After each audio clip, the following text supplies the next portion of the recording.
And welcome back, everybody, to the channel. It is the most earth-breaking, ground-shaking, but never media show money-taking, the man, the myth, the legend, the most electrifying villain in all of YouTube entertainment today, General Zod. And today I'm here with big news. Big news because there's some box office giants that needed to be talked about, a couple of things in entertainment, and some new horror shit coming out. And we're just going to have some fun, talk about some numbers, things, and stuff to that effect. So welcome everybody. If you guys have been watching me, I've been following the two big titans. There's been two box office titans that have been just holding down the whole entire box office, and that would be the Odyssey and, of course, the Spider-Man Brand New Day. So I'm here to kick back some numbers, let you guys know how these are doing and all of that stuff. Also, your boy's favorite franchise, Friday the 13th, is back. Super good times. And today we are going to talk about first peeks into the new Friday the 13th series, Camp Crystal Lake. It's been like fucking 15, 20 years since they've done something. I think the last movie they did was the Friday the 13th remake, reboot by Michael Bay. Great movie. The series went dead because of a big argument between two different creators and the fucking studio. So here we have been with no Jason in my life, but finally we got Camp Crystal Lake coming out, plus brand new R-rated remake that you guys probably didn't know about, but that was great. This guy got a chance to see it. I'll tell you about that. And Aster, one of my favorite directors. I like everything he does. I liked Hereditary. Didn't care for that movie with Joaquin Phoenix in it. Did like Eddington. And of course, I love Midsommar. And now he's tapped two new people. The girl, ScarJo, all right? The mythic unicorn herself will be leading with Jacob Elordi, who was in Frankenstein. So some big casting names there. And we've got plenty of more. So first, let's jump into the numbers. I want to talk about the movie that everybody's been hoping would fail, and I'm so glad to report that all of those people are just straight up fucking ridiculous. Hey there, Justin. Just so you know, if you want to join, I shot you a little link. It's in your chat if you want to join the chat. But so let's talk numbers. Two big movies that have been just fucking killing it. Both movies I like. But we got Spider-Man Brand New Day and, of course, the Odyssey. The Odyssey might be in my top 10 films of this year. Actually, probably along with Spider-Man Brand New Day, to be quite honest. Did not think they'd be making a top 10 list, but here we are. Great movie. Blockbuster year. But Spider-Man Brand New Day and Odysseys are setting records. Both of these movies are just fucking killing it at the box office. And hits in quite some time. But like, look, I said that I thought Spider-Man was going to do 2 billion easily. I did not know how fucking accurate that number would be. As a matter of fact, this thing, if it keeps on track, might be ending at 2.5 to almost $3 billion. That is fucking insane for a Spider-Man movie. I'm not gonna lie, it's probably one of the best, if not the best, of the Tom Hollands, and just an all-around good movie. So so far, Brand New Day fucking mopping off the audience here. So yeah, they're looking to do about 2 billion. So I don't know why this is being so. Oh, come on. Oh, there we go. Okay, so it's at 167 billion so far, and that's just 10 days after its release. Domestically, the number movie has racked up a higher total faster than the U.S. and Canada cinemas. Brand New Day has grossed 655.1 million thus far, and overseas it's already surpassed $1 billion, which is fucking insane. People really love Spider-Man. It took 7 days for Brand New Day to become the highest grossing movie of this year, easily displacing Toy Story 5, which, to be fair, has already done 1.7 billion, which is good. So, despite that fucking terrible Moana movie, Disney's doing all right. If you guys don't know, Disney gets 25% of this cut. So, what's up, Mr. Proper? Hey, guess what? You're on the perfect stream today because I got some news about our favorite character. We'll be talking about it here in a bit. You know Jason. Yeah, we got Jason talk after how many years? 10 fucking years? 10 years?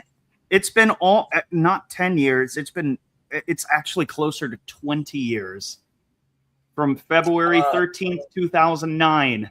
I remember that day very well, going into that theater, watching that movie. And I will never forget, the manager coming out and saying, they'll do these like warnings. They'll say like this movie has graphic violence, strong language, sexual content, and nudity. And once he said that, everyone was like, yay! And just clapped and applauded. And it was that opening 20 minutes. Oh, I was like, we're in for a wild ride. And I was one second. A new person, Blocka. That's how I'm choosing to say it. It says Brand New Day is overrated. And you know what? My top movie for this year is Odyssey. That might be a hot take. Like Brand New Day, it will be in my top 5. Definitely a good Spider-Man movie. Now, overrated, I think, is a fair assessment. But one thing you can't say is that it's bad. Do I think that it deserves the hype? Absolutely. But I'm gonna be honest with you. I'm a total Punisher whore. So, I love me some Frank Castle. Yeah, I actually had never seen The Punisher. I didn't know who this guy was. So, but I was like, hey, he's all right. I've seen the actor in a couple different things, and seems like an honest to God, like good guy, And they were both also, him and Tom Holland were also in the Odyssey, so they've been killing it. They've gotten him, Zendaya, and Bernthal. They were just all 3 of those actors. Do you realize how crazy it is? All 3 of those actors were both in billion-dollar fucking movies, and their year isn't done. That is insane to me. Like, yeah, I mean, it's incredible. I have not seen the Odyssey. I know it's going to be great. I know it is. I guess. Aren't you a fellow Nolan believer? I'm not like a Nolan super fan like everybody else is. I think I like his movies. I think they're very creative. I like what he does, but I'm not like a super fan. I'm not on the edge of my seat. Oh no, me neither. Or those crazy people who say everything he does is good. Because if we can agree, one thing he needs to do is get a fucking new sound tech, dude. The sounds in his movies, I don't know when it started, but they're too fucking loud. Or maybe I'm just getting old. I don't know. Okay, I want to finish this up really quick because I am taking the wife to, actually, speaking of Spider-Man, I'm taking the wife to see Brand New Day. So she hasn't seen it yet? No. So no spoilers out loud in case she's listening. My fucking voice carries. But anyways, it took only 7 days, 7 days for Brand New Day to become the highest grossing movie this year, and it also broke some records. I also recently found out too that Marvel only gets 25% of this movie, which means Sony gets the lion's share of the profits. That is no small chunk though, because right now their takeaway with the movie not even completing its run is 250 million to them so far and counting, even if they're taking a quarter. So this is a huge win for Marvel too. Everybody likes to talk shit, but Marvel is getting a considerable amount for this movie. They did loan their characters for this movie. So I think Disney needed this. too, to kind of build up some momentum. But anyways, Christopher Nolan's The Odyssey just crossed $1 billion. Actually, I will bring up the numbers. That's not true. It's like $1 billion, $1 billion, which means it is profitable. Everybody who wanted to fucking hate on the movie for stupid reasons, it's actually topped last year's Oppenheimer, which only did $975 million. Nolan's movie is probably going to end at 1.3, 1.4, depending on whether or not he's still in IMAX screens. They're saying a big part of the success, of course, is the IMAX, and Nolan shoots all his shit in IMAX. He has since that fucking IMAX has been invented. And he's got a 147.3 million domestic gross in the first week, which is pretty fucking good. For IMAX. The Odyssey still is one major market left, which is China. So if this opens up good in China, we could be looking at 1.5 billion. If it doesn't do that well in China, then who knows? And the Chinese market, everybody knows that market is fucking oh no, not 50% to Disney. Disney gets he says theaters get 50%. No, theaters get 50%.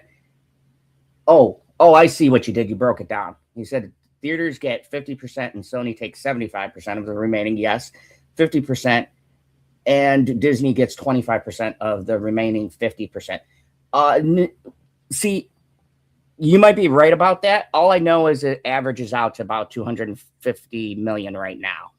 You might be totally actually right about that. So, yeah, I'm not going to argue that with you because that sounds about right.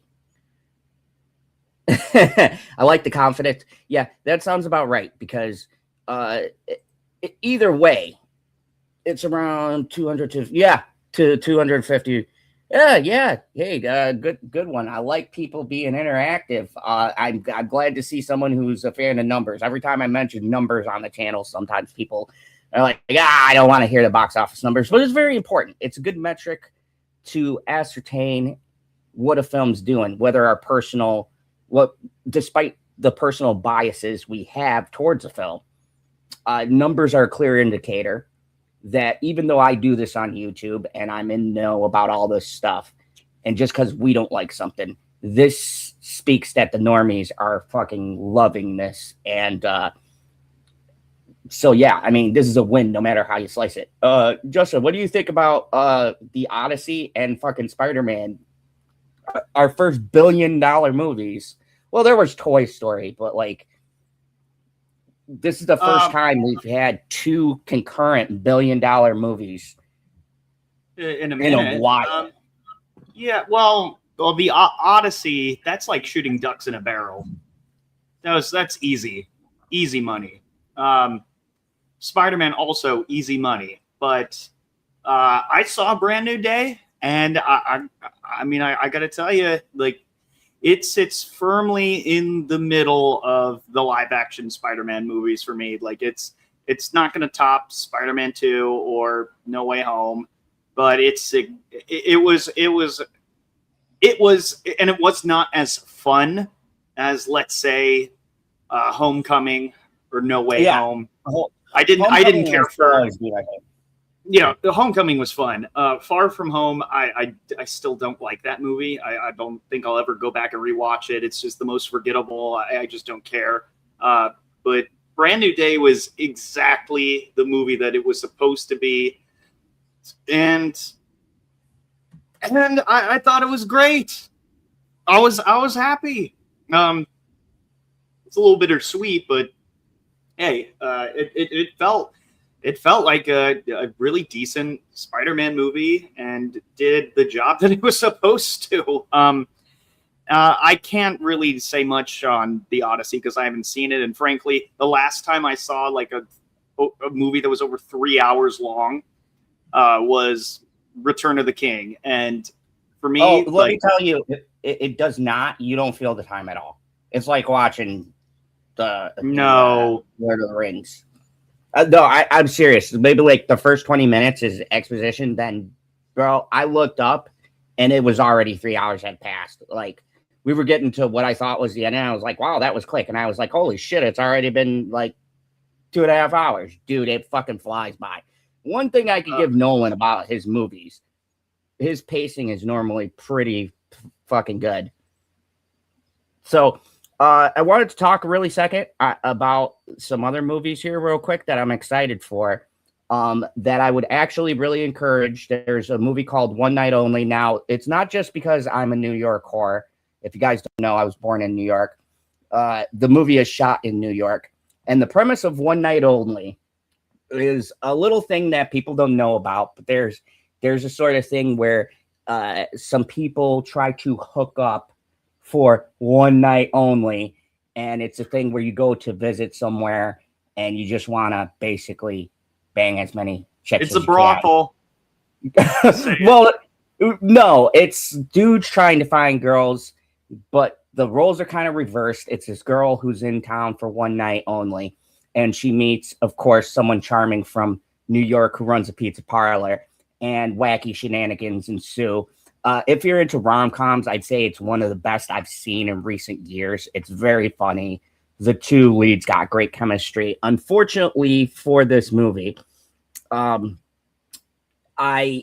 think that it's not going to do well because of the fact of where it's releasing. And it's kind of sad because movies like these tend to kind of get lost in the shuffle. It was made for $25 million, which I think is fucking ridiculous for a rom-com. Like, I have no clue where the fucking, maybe because they actually shot in New York, that could be most of this, but that's pretty fucking insane. Yeah, I don't know how expensive it is to shoot place to place, but I will say very expensive. I was gonna say New York, unless you have are to shut shit down.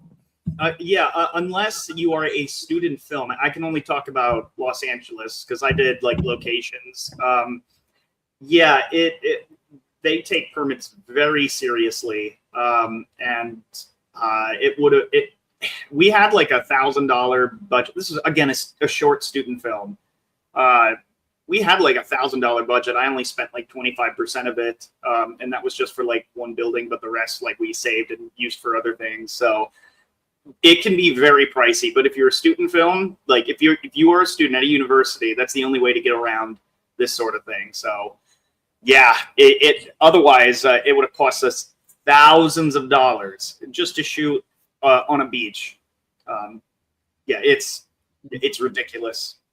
I can't even imagine what the crazy part. Right now, this is rocking a B cinema score, which I tend to put more credence into. If you look at the other scoring, anything about Rotten Tomatoes, One Night Only is a good movie.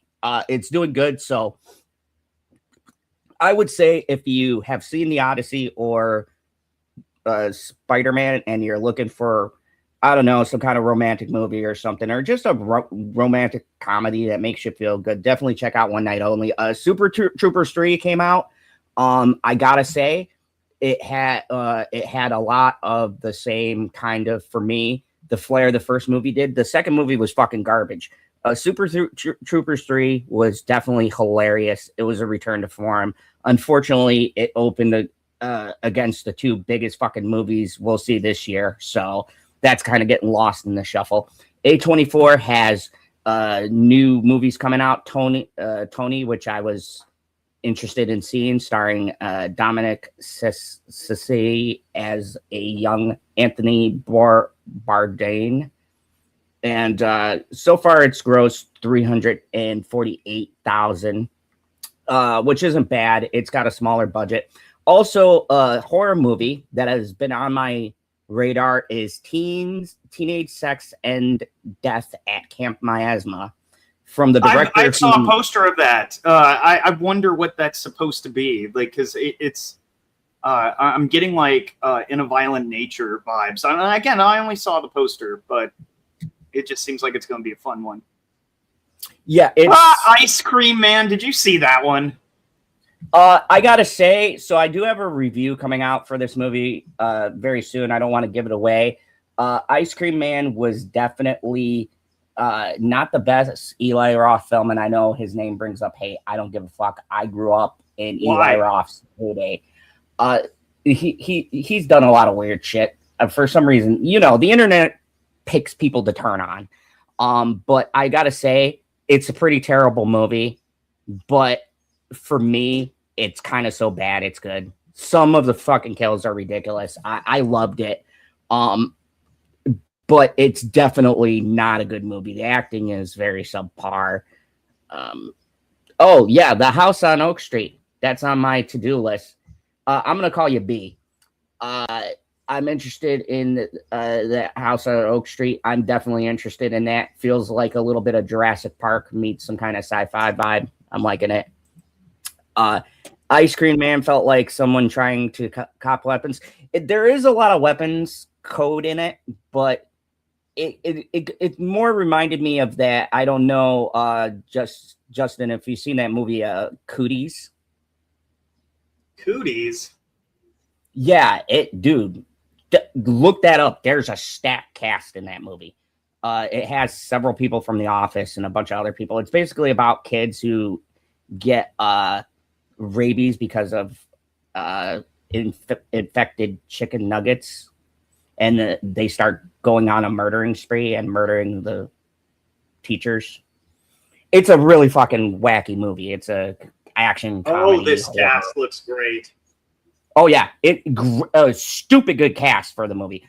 That movie reminds me of what Ice Cream Man is. There is a little bit of a weapons thing to it, of course, because they did the kids tearing the person apart. Now everybody's gonna think that you copied weapons, but actually, kid fucking violent movies have been a thing for years.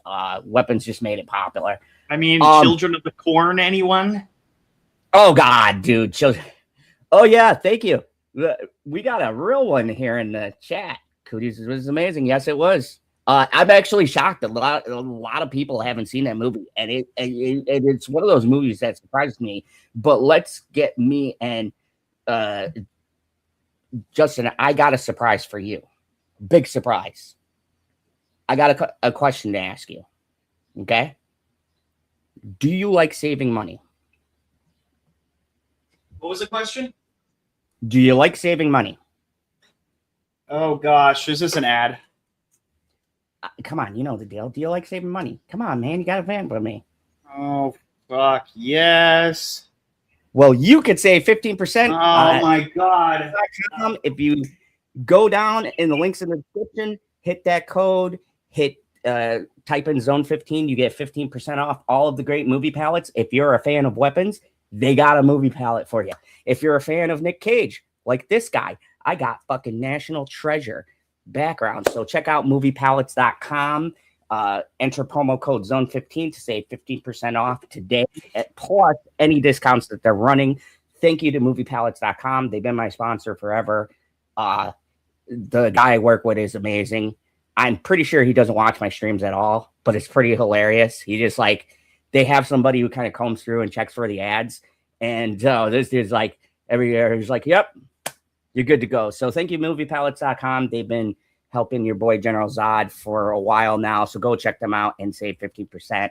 Ad read out of the way. So are you ready for the big news? Are you ready? The Jason Moot news. Yes. Are you ready to go back to Camp Crystal Lake? Oh, I've been waiting for almost 17 years. So a little backstory, if you don't know, and maybe this might be a good thing to do a tier list for, but me and Proper are super huge Friday the 13th fans. We did do a tier list.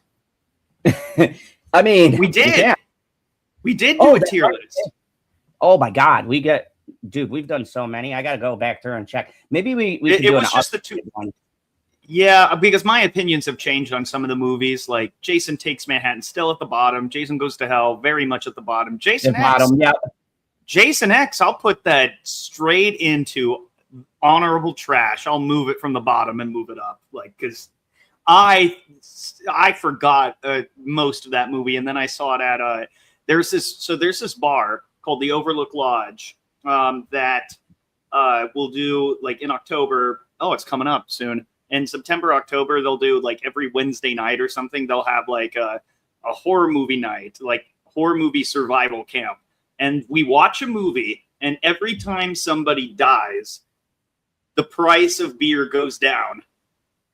Every single. Depending on what movie you well, we watched Scream 5. That was fun. And they'll pause like a third of the way into the movie, and then they'll do a raffle. And if your name is not called, like you're still in, like you didn't die. But they'll think of creative ways that you do die. And if you're in the top 4, that at the very end, you get to do a free shot and you get to win prizes. The furthest I got was runner up. And I took my sister there, and they'll read the funniest things out loud when they have you fill out a card. So you have a camper nickname, whatever your pronouns are, I guess. Weird, but okay. And then they'll say your favorite camp activity. So I'll just give you an example. I had my sister fill it out, and the acronym was BS. And she did that all down the line, and then I helped her come out with, what's your favorite camper activity? Borrowing spoons. And they just laughed at it so much. They said that you got killed in the mess hall. I was like, and it's just so much fun. Like I don't really go to bars as much anymore, but when there's something like that, it's amazing. But Jason X, I got to tell you this. Okay, so you said Jason X is hot dog shit, but in the best way possible. It is one of those bad movies you can't pass watching when you see it. You know what? I'll agree with that. It is, but it's intentionally bad. So, and that's the best kind. Yeah, you could tell the difference between a quality, like care in a bad movie versus a movie that's trying to be good and just fucking sucks. Jason X, when I first saw it, I didn't know whether or not I liked it, but over the years, I've come to enjoy just how fucking batshit insane the whole premise is. So I do agree. It's ridiculous. I know you probably Crystal Lake has been kind of very interested for Friday fans, but I know there's some people who have no interest. That's why I'm here. I'm going to try to get you interested with some stories. So let's check out the Deadline story where Linda This Cardellini. isn't a story. This isn't a story. She just wears the same sweater. Whatever. We expected that. Well, there's other bits in here. But first off, great choice for I love Linda Cardellini. She is my favorite Velma ever. Like hands down, the best Velma. She was amazing in Freaks and Geeks, and I really like her work. She's phenomenal. I think, and also I think that she, especially when I've seen the new stills and whatnot, I think she's very much scary. Looks like the original actress who played Pamela Palmer. No. Did you see the new one where they had her haircut in the 70s bob with the red sweater on? I got a picture of it somewhere. I'll show it to you later. She looks like just a younger version of that actress, but they scary look a lot alike in the shot. So who knows? It could be just a promo thing. +2, we do know, if you guys are worried there's going to be no Jason in this, apparently it has been confirmed there will be Jason in this show. And from what I've heard, they're trying to lead it into the movies. So I imagine the first season is going to be the story of Pamela, maybe into the second season. And they intersplice it with a modern day. So you see Jason murdering people, and I'm gathering it's flashing back to show you the story. So you're going to have both Jason and Pamela Voorhees in this movie. Plus, Crazy Eddie is back. I love Crazy Eddie. Story. No, you mean Ralph? Or no, the Crazy Ralph. Crazy Ralph. There we go. Yeah, they're gonna get Eddie. him a You're thinking of backstory. Cousin Eddie from Christmas Vacation. Man, Yeah, I was wish thinking I of could- Cousin Eddie. I wish I could strangle that guy with a barbed wire. Oh my Oh, gosh! I And hate can't that even guy. imagine. I can't even imagine that one vacation movie that is just all Cousin Eddie. I was like, oh my gosh, I wanted to die. Like I was like, no. So the new Oh god, Peacock one of the most series- annoying characters I've ever seen.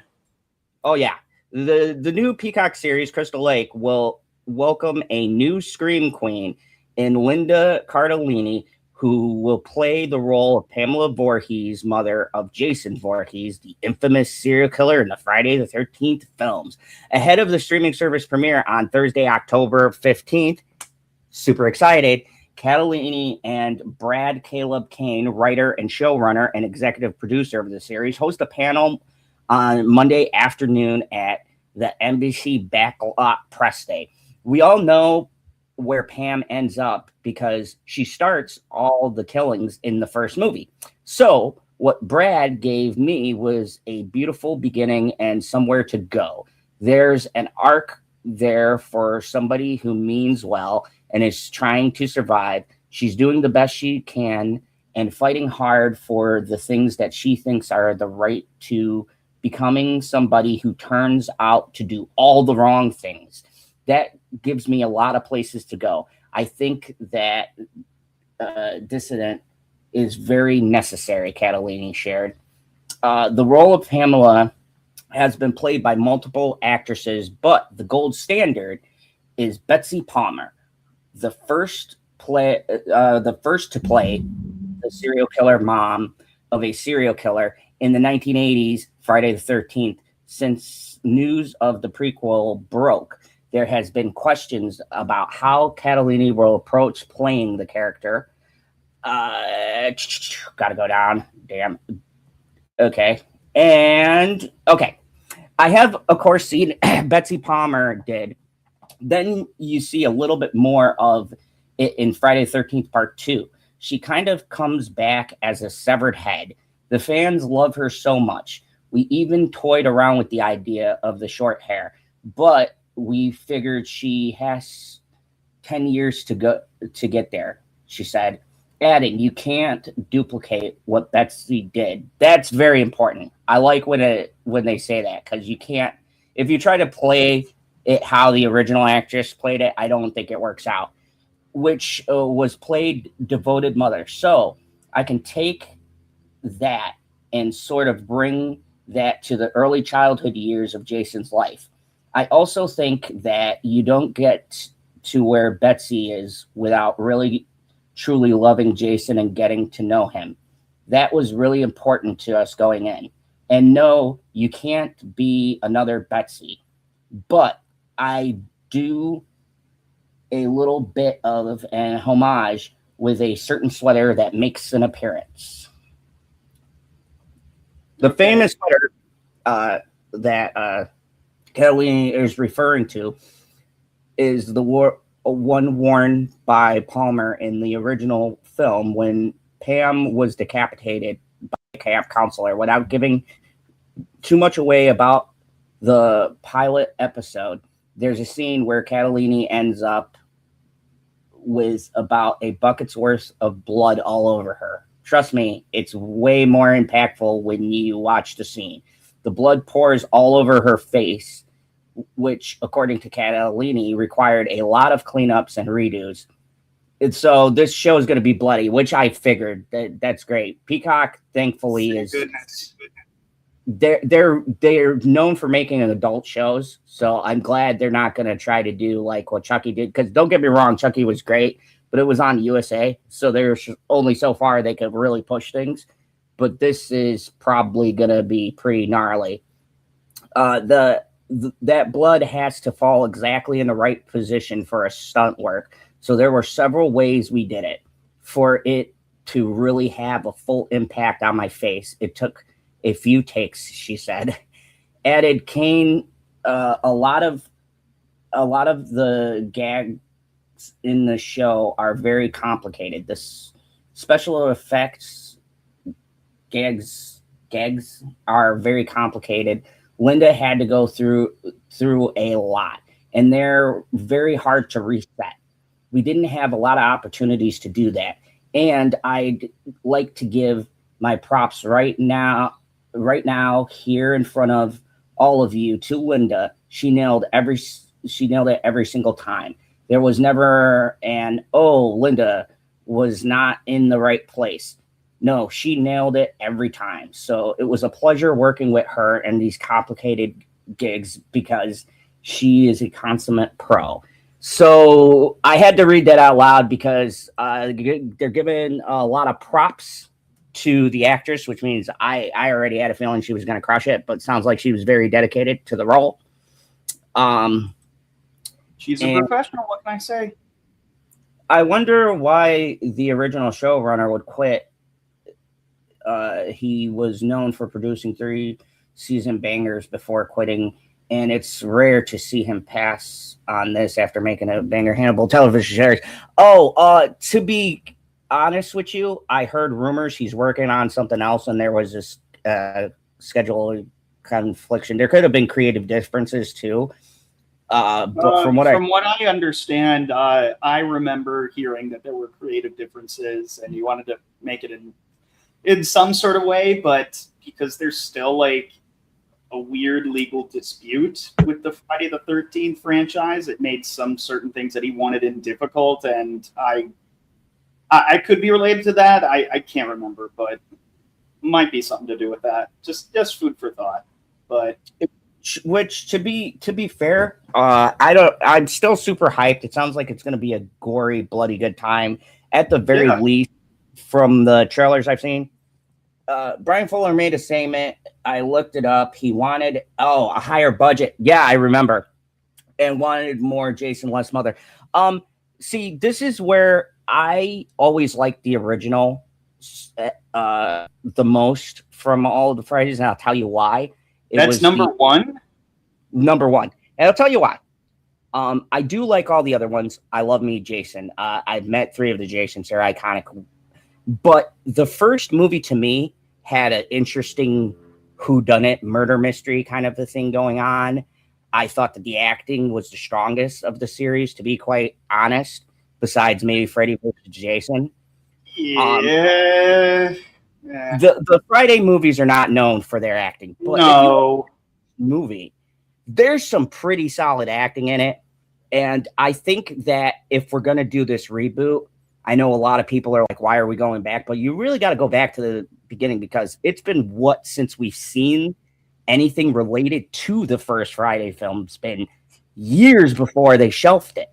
So I think to reintroduce Jason and this world, you kind of got to get the newer people up to date. Even people a couple years younger than me aren't going to be super fans like us and know everything about it. You know, I think that it's one of those things, if they do it well, it's got a recognizable name.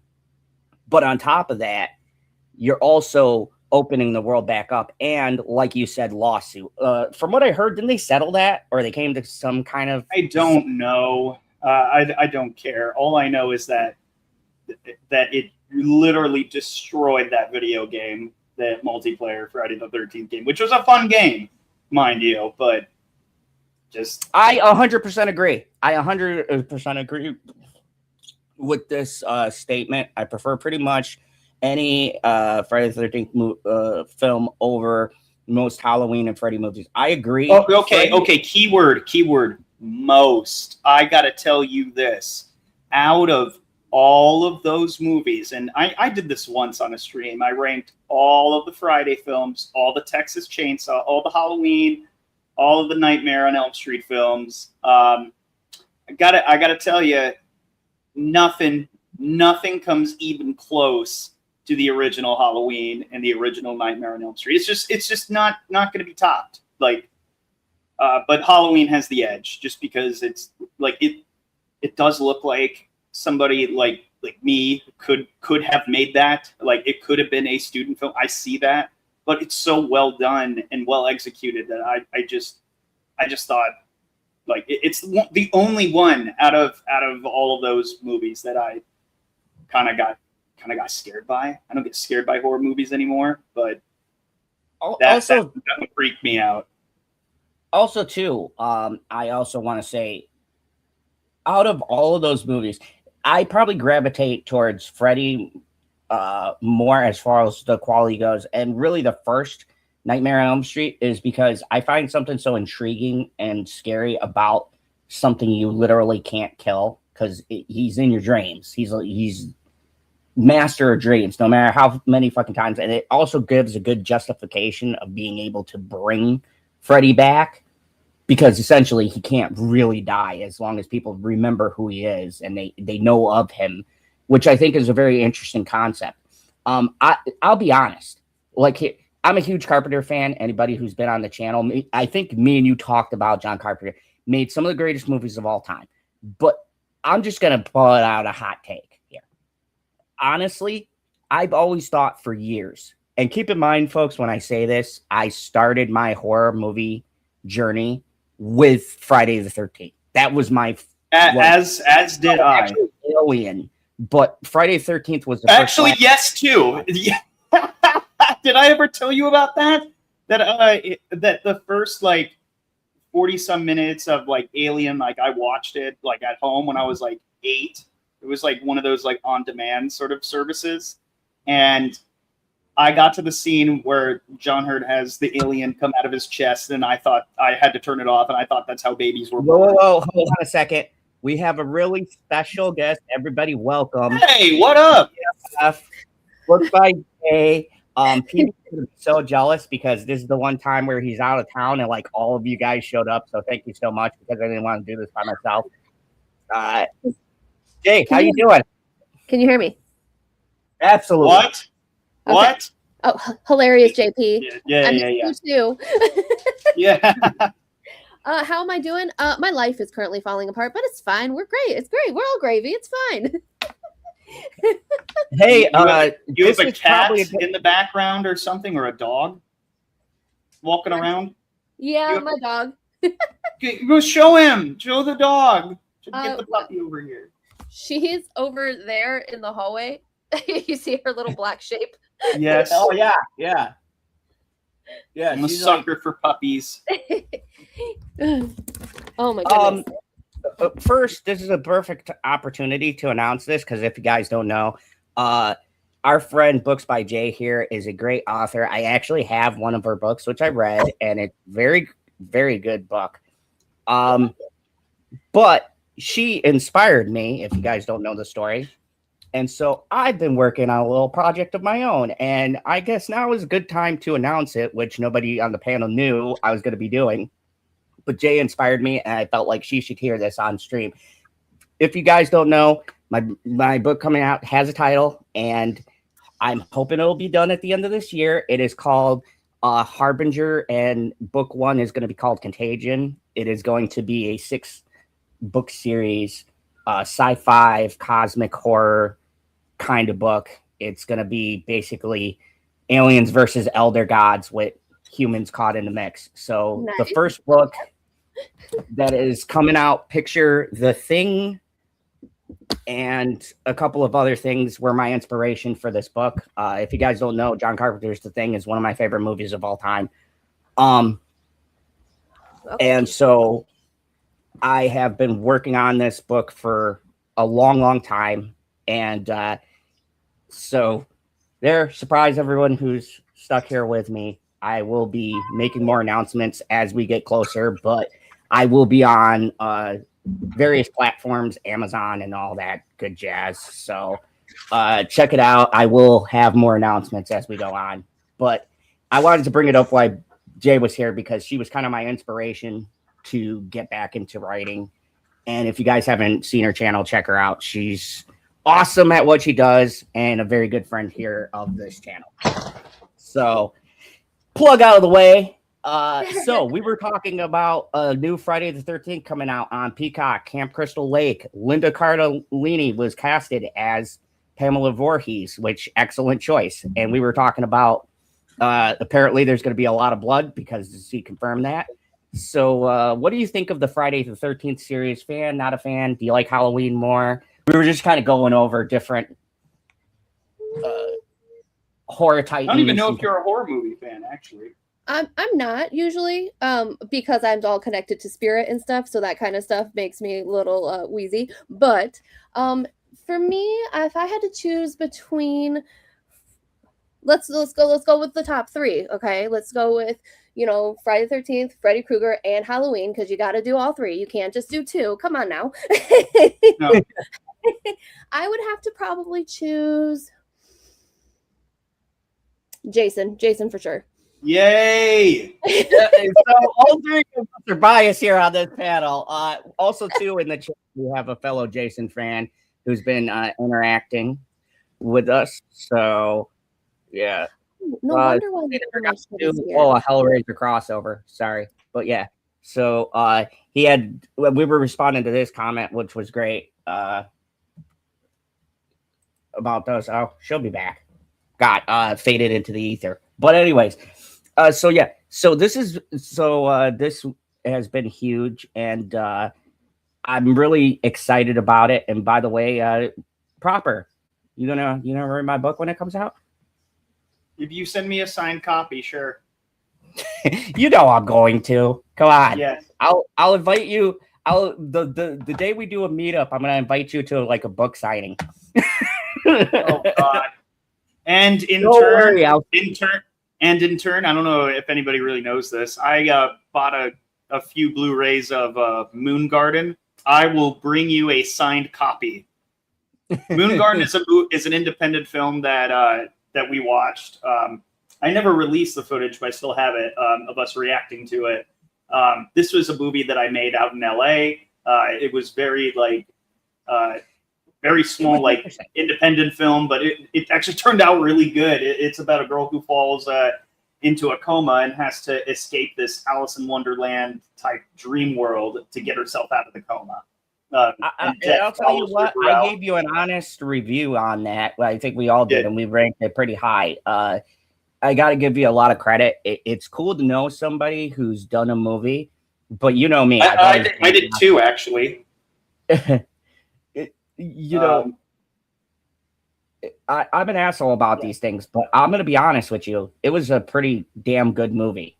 I know I was thinking about it a couple of days after. So, and not very many people can say that they've done what you've done. So, yeah, we were just we were just talking about how like he's going to give me a signed copy of the book he makes, and I'm going to give him a signed copy of the Blu-ray of the movie that I helped make back in 2017 that got released.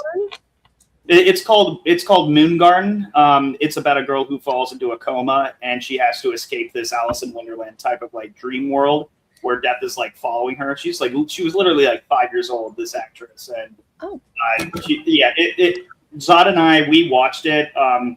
Like we did a recording of a reaction, and they really liked it. So I'm like, okay, the one film that I was like actively on set and participated in, like was actually good. I was like, thank goodness, because that was not always fun to be on that Fair set. enough. It's stressful, but it turned out really good, and I have a lot of fond memories from that. So yeah, I want one, and also I'm still waiting for your screenplay. My screenplay? Mm-hmm. Oh yeah. So I had, so for context, I'd been working on a stoner comedy when I was in college, and I had basically had no idea of like what direction to take it. Then I finally found a purpose for it, and it just kind of rolled with it. So it's been a while since I've worked on it, but yeah. I'll see. I forgot. You didn't forget. I actually was just thinking about it the other day. I was like, maybe I'll put some finishing touches on it or something. But yeah, if people don't know, fucking writing anything is hard. Let me tell you. I'm going through the editing process of what a son of a bitch, especially when you have people you gotta give shit into. I got an editor, lovely lady named Ann. Shout out to her.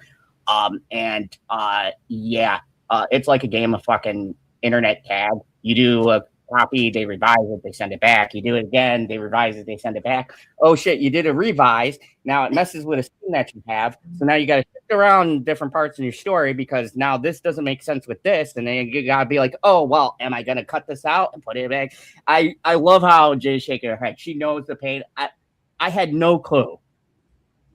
Like, editing has taken me the fucking longest, is why I'm not done yet, because it's a book series. I've got shit mapped out, and I've had to literally change like whole entire scenes and move around different characters and things like that. And so it's been a journey, but it's good for when I get, because I've already started work on my second book called The Yellow Sign.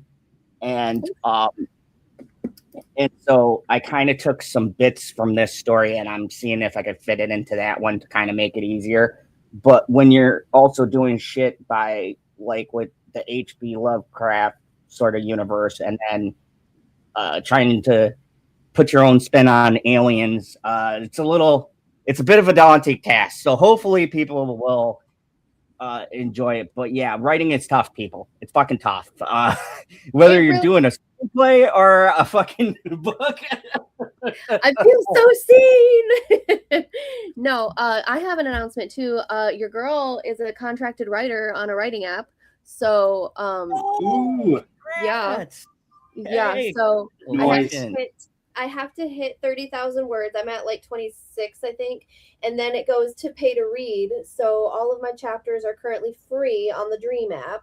Because I had, you know me, I have to complicate things. And so I created two whole new pen names, because I'm starting a writing contract on Good Novel as well. And I started another pen name for Dream specifically. So yeah. That's where I've been. Other than my life falling apart. But it's fine. But yeah, I'm excited. So exciting stuff, but speaking of falling apart, I'm falling apart because a brand new Ari Aster joint is coming out. Love Ari Aster, big Ari Aster horror over here. I'm probably one of the few people that thought Eddington was a fucking great, truly underrated film. But Ari's back, and the cast list for this and what the genre is supposed to be is insane, and I can't wait. So Ari Aster has gotten Jacob Elordi after his excellent performance in Frankenstein, and he also has ScarJo in a brand new movie coming out called Scapegoat. Of course, at A24, that's where he's been since he's come out. Look, Ari Aster for me, I don't know, and I'll get your guys' thoughts on his movies. I loved Midsommar. I love Midsommar. Midsummer? No, it's called Midsommar. Oh, whatever. I loved Hereditary. I loved Eddington. Beau is Afraid didn't resonate with me, but the wife and the lovely bitchy unicorn loves Beau is Afraid. She's got a lot of anxiety and stuff. She said the movie captures that feeling very well for her, so she really enjoyed it. That movie, I couldn't get into it. I thought it was kind of fucking really weird. Eddington was great. But Ari Aster is a hit or miss for people. But this brand new movie is under wraps right now, but we do have a title, and we got two big actors in here. So after taking a much needed break, the Frankenstein Oscar nominee Jacob Elordi has landed his next projects, as sources says he's in talks to co-star opposite of Scarlett Johansson in the Ari Aster A24 thriller. So we do know it's a thriller, but I'll get down there because there's other things that have been said that he's mixing together. Because if you know an Ari Aster film, they're unique. No, they're different. Every single one of them is an experience. But Aster is directing the pick from a script he penned. A24, who has released Aster's past 4 films, is the distributor. Aster and partner Lars Kundus, I think it's Kundus, will produce through their Square Peg banner. While the plot is being kept under wraps, some have speculated, listen to this shit, because there's a wild bunch of genres apparently he's going to be mixing, but has speculated that it's about a doctor who operates on an internet famous person. Others say it's a sci-fi romance, and some have even said it's a traditional drama for Aster. The one great thing about Ari Aster that I want to put out here, I think Ari Aster is one of those directors that I always find interesting because of his style of making things. And what are your guys' thoughts on Zach Cregger's Resident Evil? After that full trailer release, I'm kind of excited, although it doesn't look like. I gotta say, Zach Cregger is on a fucking roll. Okay, and like I hate to be that guy. Hold on, I'm gonna go full screen for a second for you guys, but I hate to be this guy. But Zach Cregger, to me, is super creative. And look, I don't need a faithful one-to-one adaptation of Resident Evil. Okay, when I look at an adaptation, does it have the spirit of the games? Is my question. When I saw that dude walk in and he saw the old-fashioned typewriter and got the shotgun with just 2 fucking shells, because nobody has full shells if you've ever played a Resident Evil game. Right. Finding shotgun shells is like the fucking holy grail, except for the newer games. I'm super excited. I think Zach Cregger has the spirit of Resident Evil in mind when he's doing it, and he hasn't missed. So until he makes a shit movie, I'm going to trust he's going to do a good job. What do you guys think of the new Resident Evil? Have you seen the trailers for it? I feel like why are you looking at me like that? My cat is over here on this desk looking at me like I don't know if I've actually seen it. I'm gonna have to look it up because is that the one? Which one is the one? No, Dante's the one that's in Dante's Inferno, right? So what is the guy's name? The first main guy in the games. I can never remember his name.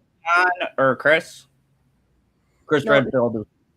Maybe not that one then. Anyway, there was one of the games that I really, really liked where the male POV, I really liked that character.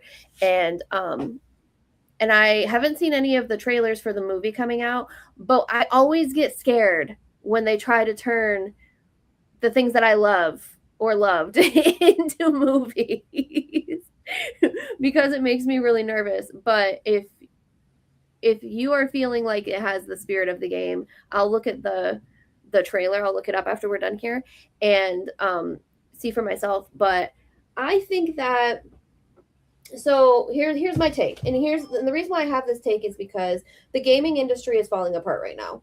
And I feel like, yeah, we need a rejuvenation, and we need the gaming industry to remember who the fuck they make games for. And so for me, when we're going through and we're turning like games that we've all grown up and loved into movies, I feel like it helps bring back that nostalgic feeling.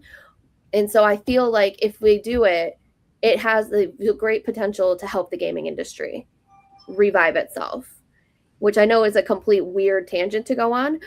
But I'm hoping that when it gets to, because what is the other one? Because they just did, what, Last of Us as well. They turned into a show. And Outland, one of the other games.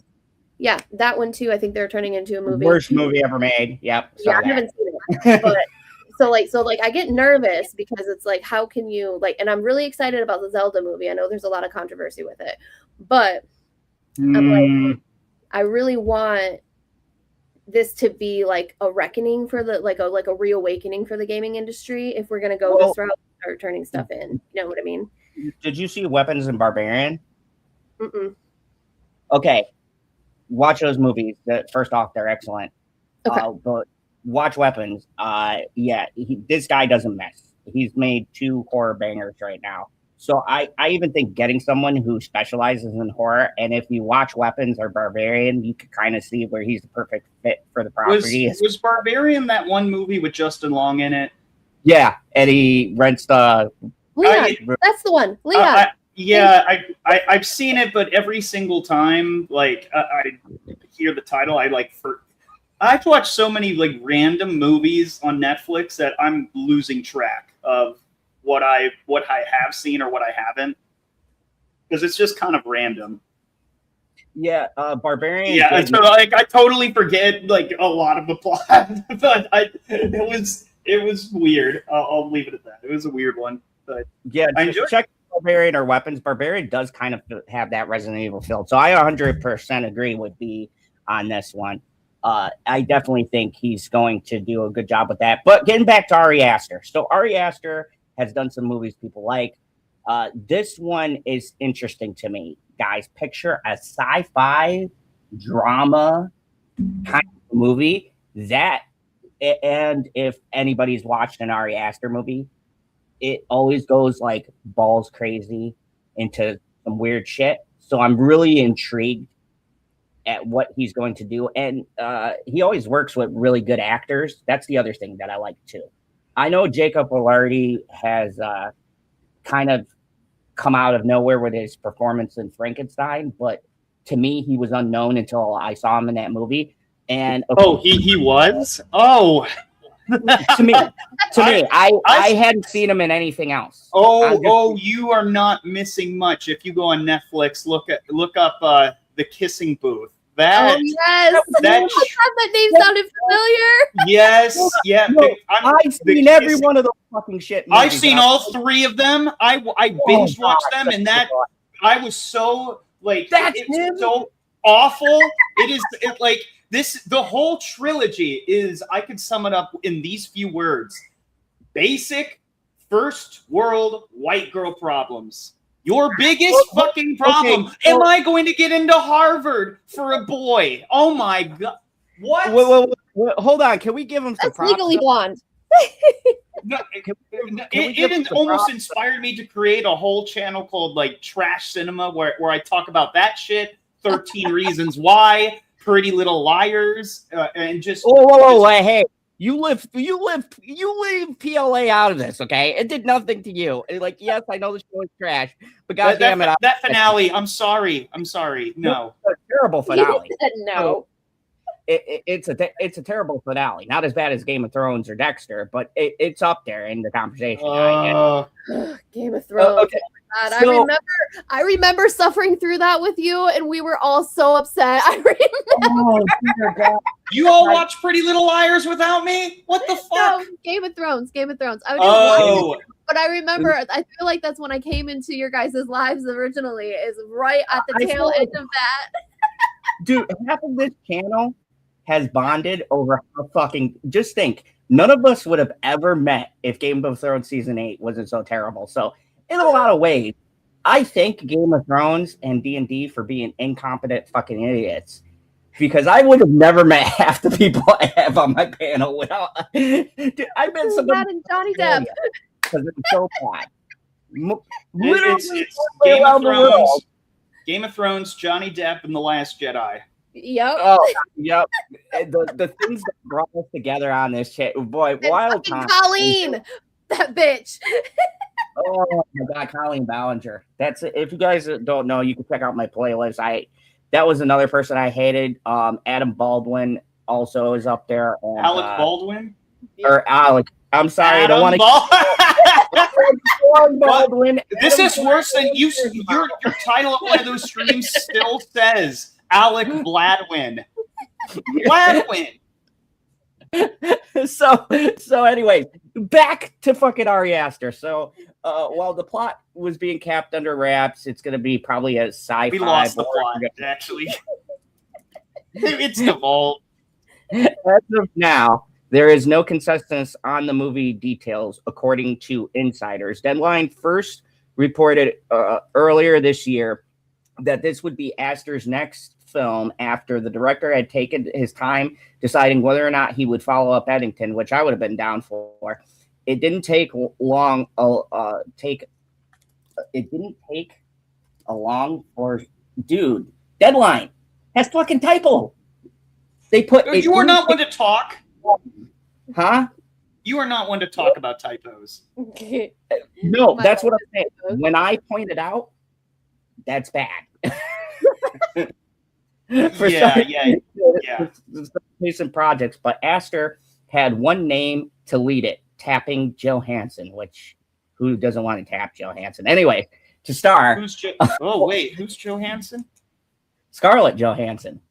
Oh. Oh, I thought. Yeah. Oh, I thought her last name was like somebody's full name, Joe, like a guy named Joe, and his last name was Hansen. Right. Now I know what you're talking about. Okay. Well, No, well, I gotta be honest. She's one of those actresses that I've like sort of put in the friend zone. Like she's cool, she can hang, but married a funny guy. I'm not even gonna get a weird standard. Jesus Christ. Well, it's weird, man. It's weird. Like I'll be honest. I used to be like, oh, I'd tap that too, but now I'm kind of like, meh. Yeah, I was the same way with Emma Watson. When I was like watching those films as a child, I was like, yeah, I'm kind of with Harry's side. Like, she's a cool friend, but annoying, but cool. Well, he's met with several actors for the film's next high-profile part. Aster had only one person in mind, in Elordi, who had a number of efforts to pick from, but decided to take his time after working nonstop over the past couple of years. He had to, because by God, he had to get that kissing booth stank off of him. Oh my gosh! I'm telling you now, like I did not know this man until I watched those movies. All three of them, I was like glued to the screen. He was in movies. That's how fucking terrible they are. It's so bad. But and then hearing that he was nominated for an Oscar for that, I'm like, wow, what boy, you've come far. I'm like, what a great cast for a trash movie, a trilogy, nonetheless. How did three of these get made? No, he pulled a total Robert Pattinson. Like he went from like that's a good one. Pattinson started off better because at least Twilight made money. Like, don't get me wrong, people get their bag from doing Netflix movies, but they aren't released in theaters. Thank God. So oh yeah. It's good to see him get some recognition here. Elordi has had a good stretch over the past 12 months with Frankenstein. He did Frankenstein. He also did Wuthering Heights, which, to be fair, I saw a trailer for that. I saw that movie for one reason and one reason alone. Margot Robbie is consistently naked in that movie. I have no clue what the plot was. To this day, I've never read the book. In the movie, I don't know what's going on because it's a fucking mess. But goddamn, if I wasn't entertained. Anyways, he also that's all that matters, God. That's all that matters. Yeah, I mean, we can watch trash movies all day as long as we're entertained. I actually watched a series on Amazon Prime. It was called Off Campus, which I thought was going to be absolute trash, like 13 Reasons Why trash. But it was so good. I was surprised. So, yeah. Off Campus. Actually pretty good. I did check that out. Oh, you saw it too? Oh, thank goodness I'm not alone. No. I also watch TV and movies. Okay, y'all know. Y'all already know. Oh no, it's a series, but it's like imagine like teenage drama, but it's actually done like well, and the characters like could be stereotypes, but they're not. It's like I'm watching real people. It's great. I got to be honest with you.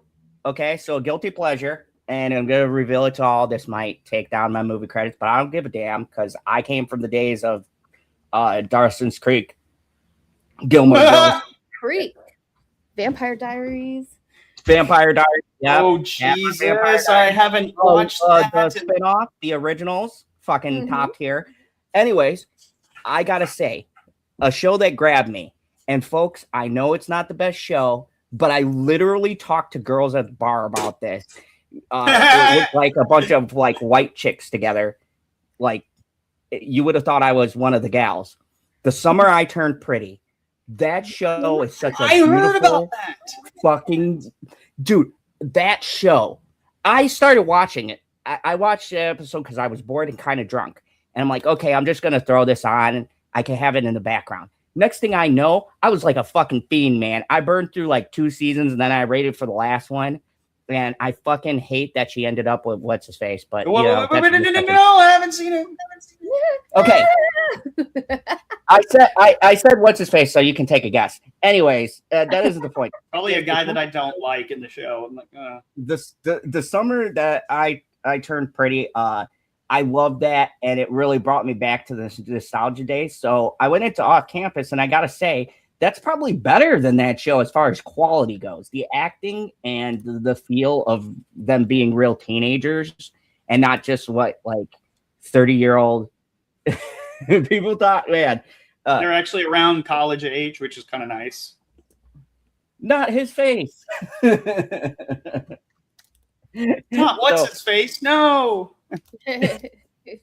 No. No, I wanted so and so, not what's his face. So guys, starting with Justin, tell me an Ari Aster film you like, and if you're interested in his new movies, or if you don't like them, let me know. But I'll kind of go down the road, see what you guys think, and don't go with Hereditary. Come on, let's not be a basic bitch. No, the only one I've seen, I think, is Barbarian, unless I Ari Aster.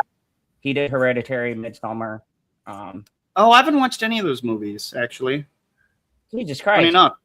We're going to do a watch along here, okay? And we're going to watch... Jeez, my head hurts. Okay, books, please save us. Tell me you've seen at least one of them. I feel like I've seen Hereditary. I'm looking at the list right now. Yeah, let me look at his filmography. I feel like okay, so literally he's done 4 movies. Okay, and I've seen none of them. Previous Death of a Unicorn. He was an exec producer. I mean, again, y'all know I don't watch TV and movies, so I guess I don't watch the right ones. Not a fan of Aster films. Yeah, he's an acquired taste. I can get behind that. Some people, he's one of those directors. Oh, Beau is Afraid is half decent. You and my fiance feel the same exact way. She likes Beau is Afraid. Mainly, like, if you deal with anxiety and stuff like that, this movie is apparently what people who have anxiety, like, that's what it feels like, but heightened and like dialed to 11. Like, it's from the perspective of somebody who has Joaquin Phoenix in it. And he plays somebody whose mother is very controlling and stuff like that, and he basically like can't live alone very successfully. He's scared of going outside, and he's got to get to like his mom's funeral or something.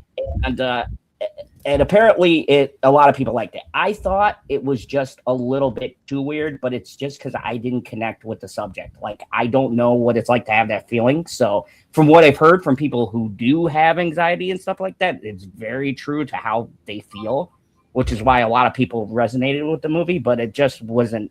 It's probably the least favorite of the films because I just can't connect with the material. But Midsommar, dude, that shit is bananas. Hereditary is now a horror classic. Is it?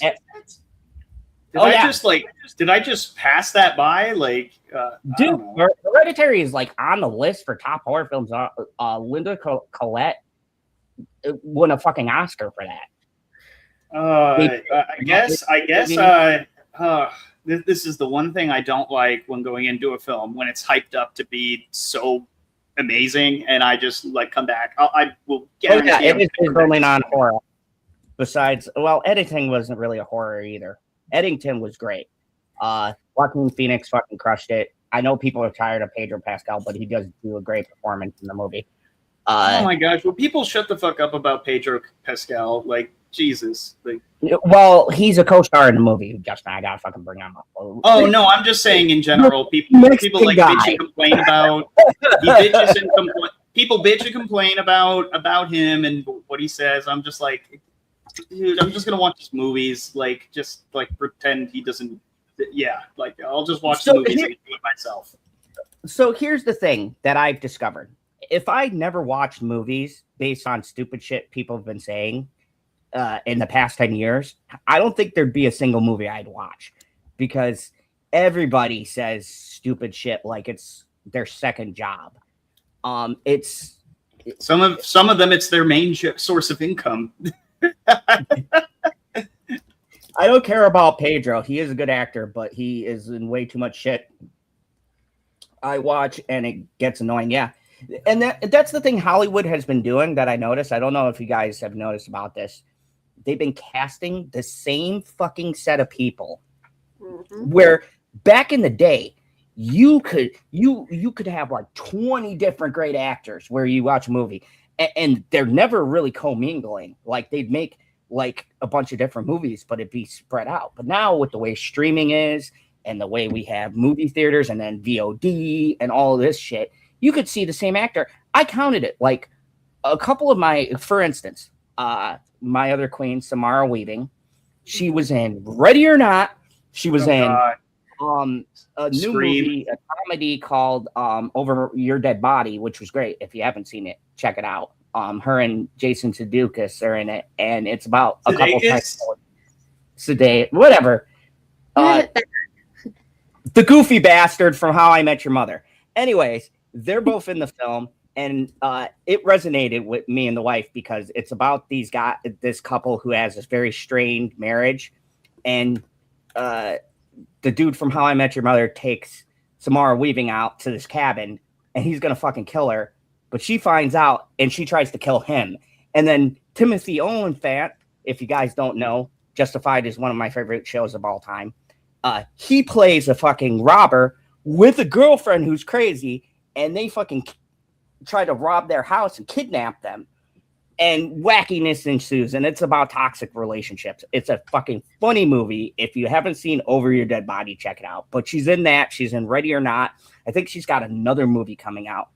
It's just like all of these actors and actresses are like, just like they pick 4 or 5 people and they're in every goddamn movie and everything. And I think people get tired of seeing the same fucking person and the same acting style over and over and over and over and over again.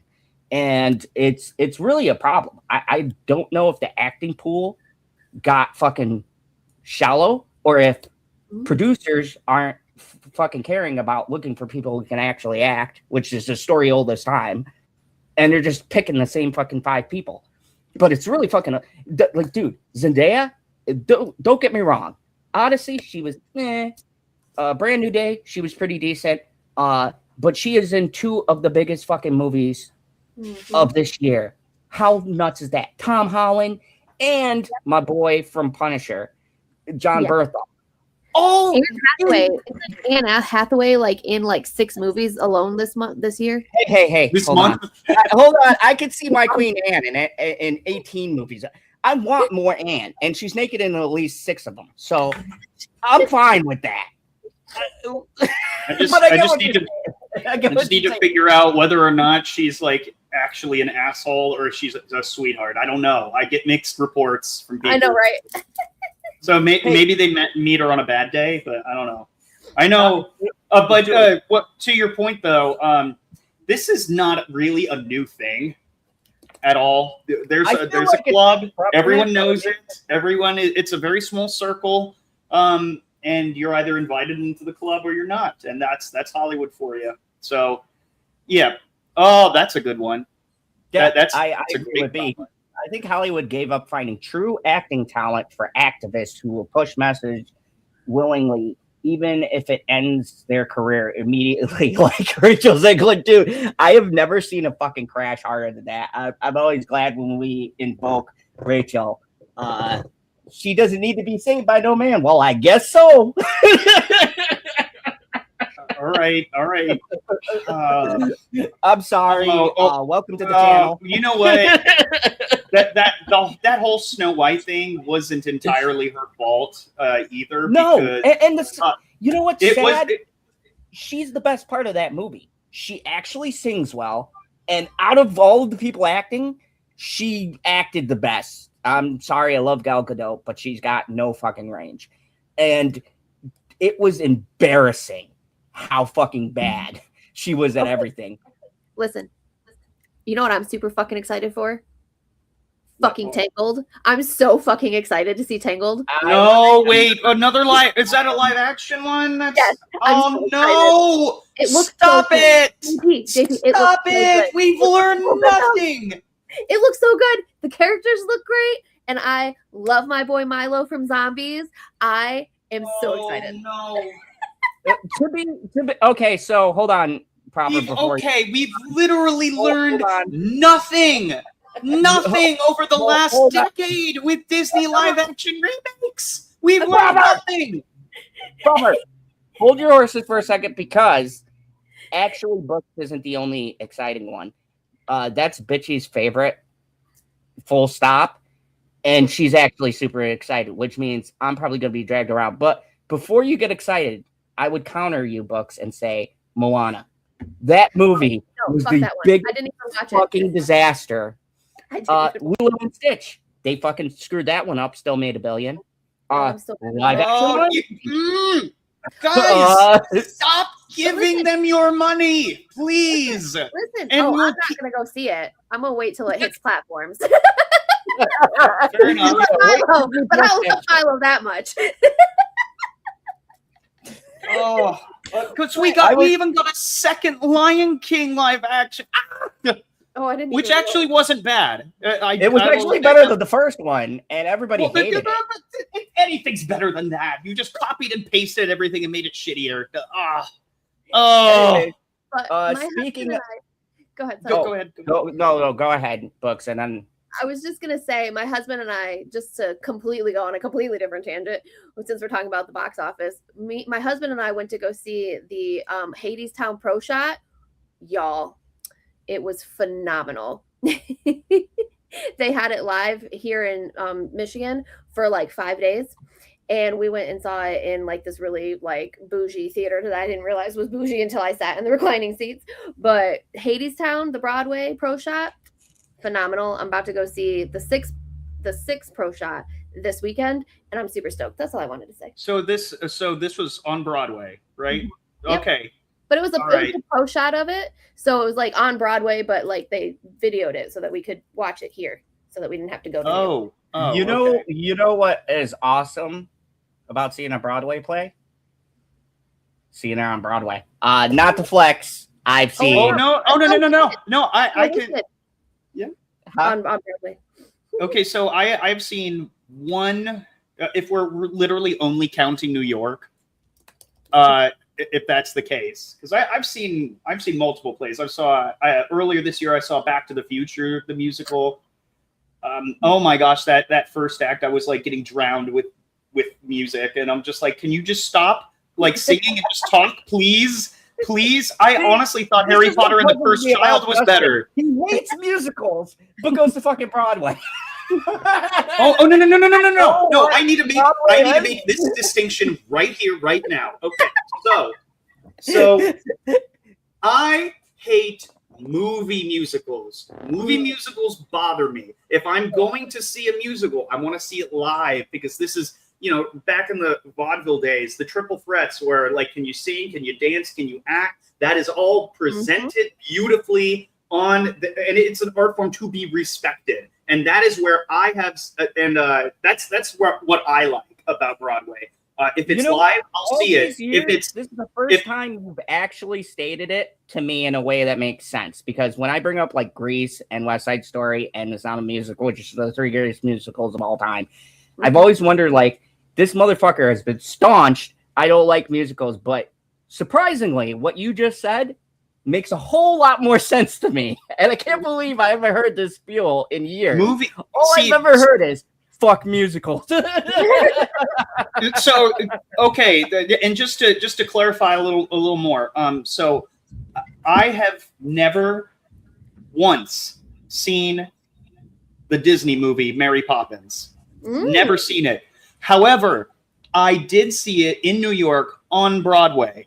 I bet that was so amazing. And I thought it was amazing. It was spectacular. I didn't even see the wires when she was flying. It was phenomenal. I have even seen Saving Mr. Banks, the movie about making the movie. I love that movie. Well, half of it. All the Walt Disney stuff. But honestly, like, when it comes to movie musicals, I just want to skip, like, the temptation to skip the music parts. Like, I want to edit movie musicals, cut out all the songs, and if the movie makes perfect sense, then it's a waste of time. You just padded the runtime, and it's just a bunch of crap. But if it doesn't make sense, and I'm not like playing mental games to fill in the gaps, Mhm. you know, then that's sort of the litmus test for me. But the temptation to skip through, like, you know, if I'm watching the Lion King, I'll skip Can You Feel the Love Tonight? Because I'm like, okay, we get it. You're in love. All right, bye. Fair. Bye. Okay, hold on a second. I wanted to get to B's statement here. Oh, no, not this. Not Wait. story. Hold on. You're just If you hitting guys all of it don't- today. Proper. If you guys don't know, me and Proper are both diehard fans of this movie, and No, I had to. No, he fucking hates it. Anyways, I love it. This was my childhood. Anyways, I can understand the want for it to be a modern, never-ending story, but I am afraid, just like you, that they would try to modernize it, which is never good, and B, it wouldn't have that spark that it does. Like, for me, seeing the fucking flying dog, dude, that lives rent free in my mind, and his big fucking cute ears, no. and all of that. Anyways, and that song goes fucking hard. Oh, I don't care what anybody's like, the never-ending story. Oh man, dude, on my fucking playlist. I will tell you this. I've come around to that song, and only reason why is because I found this Swedish guy who sang like a metal cover of it, and he was phenomenal. And I love that version of the song. So in my eyes, it's a good song, even though I hate that style of music. It's a great song, and the actor that played Atreyu, Noah Hathaway, phenomenal in that movie. Bastion can suck a fuck. Like, fuck that guy. He's annoying as hell. Like, I cannot stand him. He's so annoying. I can't stand it. But I will say, this is a remake that I am very much looking forward to if it ever comes to life, because you can't do worse than what you already did. And I thought I disagree, and just so you're fucking high, but I'll tell you what's not worse. What's not worst is a movie I had a chance to see, and it actually did well despite the competition, and I wanted to put it on everybody's radar. So for my final pick of the day, we have a brand new R-rated remake with a surprise 42 million box office. Most of you wouldn't know it was a remake because most people didn't see the original movie. I did.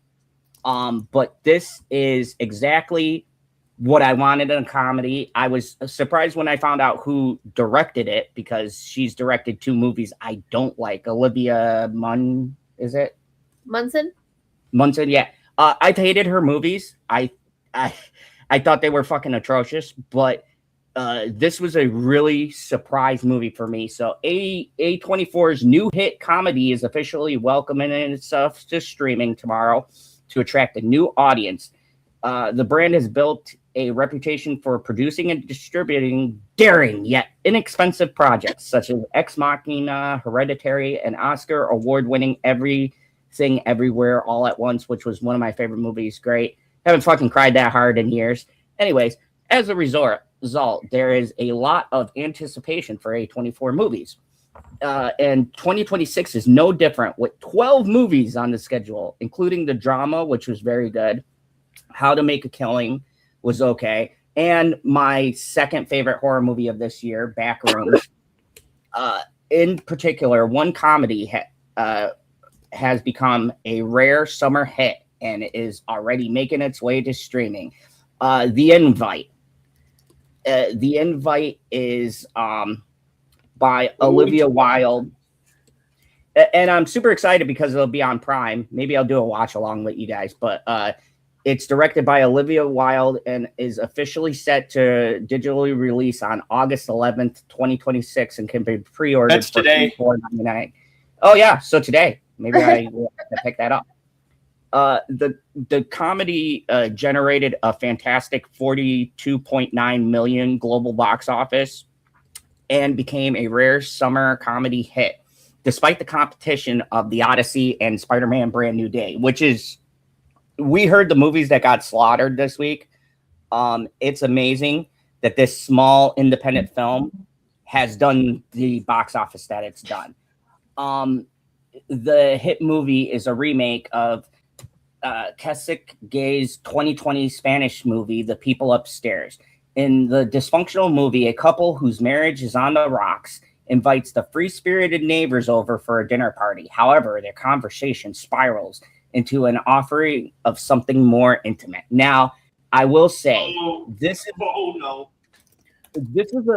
the kind of movie, just to let people know, this is not going to be a big action kind of film. This is a drama with basically you're in one or two rooms, and it's a lot of conversations. But the thing I like about it, and this especially works, Jay, you might be interested in this, but anybody who's in relationships and you've been engaged or married for years, this is the fucking movie for you, because the comedy that comes from this movie is shit. I guarantee you arguments you've had with your significant other or like real life problems that come up, and anybody who's in a relationship or has had a relationship and you watch this movie, you could definitely relate to a lot of what this movie is about. So the broad strokes that this didn't give you is this couple is actually having a very rough time.